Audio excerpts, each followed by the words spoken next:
Iniimbestigahan sa Cebu City ang ilang traffic marshal matapos masapul sa video ang umano'y hindi makatarungang pagtrato sa isang rider. Nasa frontline ng balitang yan, si John Aroa.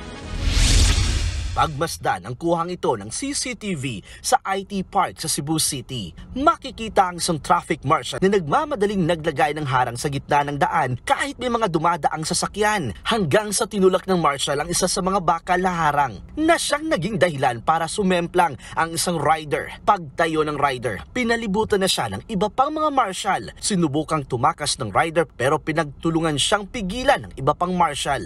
Nakausap ng News 5 ang sumemplang na rider na si Marson Manggubat. Ayon sa kanya, sinita siya ng isang marshal habang nag-aabang siya ng pasahero sa terminal. Umalis naman daw si Marson pero bigla na lang siyang hinabol at hinarang. Dita kami na bawal doon.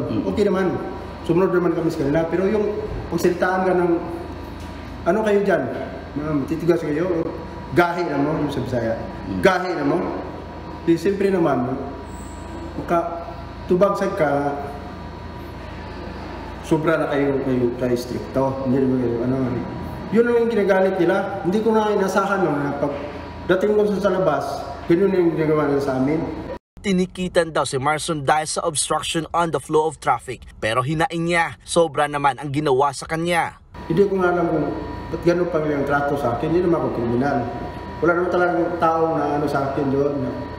Wala naman akong nasagasaan. Wala namang agrabyado sa akin doon sa loob.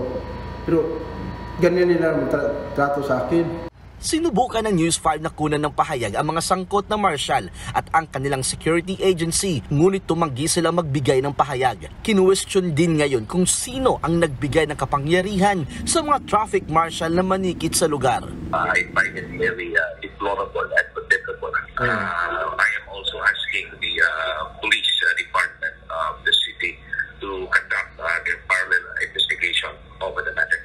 Kapag napatunayang may paglabag, pwedeng ma-revoke ang lisensya ng security agency. Nakatakda naman magsampa ng kaso ang biktimang rider laban sa mga traffic marshal. Nagbabalita mula sa frontline, John Aroa, News 5. Mga kapatid, Julius Babaw po.